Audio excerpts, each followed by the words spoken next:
有一个伫高雄咧卖衫裤的姓吴的业者呢，最近是找人穿这高雄女中的制服要来翕影片，也毋过因为这影片的主题是无适当，而且学校的制服也有商标权，业者呢无讲无答，就安尼摕去用。律师是表示讲，这款行为已经侵权，也那学校也已经报案提告。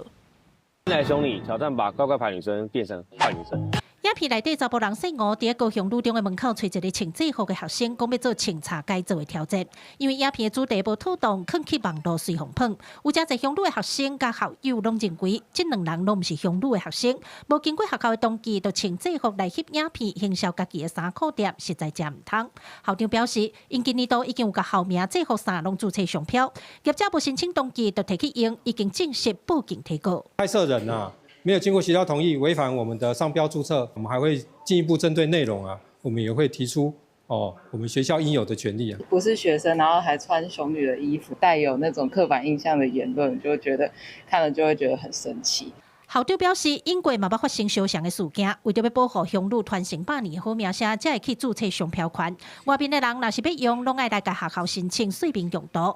拍影片的业者无接电话，敢若伫网络回应解说。警方表示，学校18有来报案，已经受理调查。本分局依规定受理，并通知拍摄影片当事人无难到案。全案讯后，已函请高雄地检署侦办。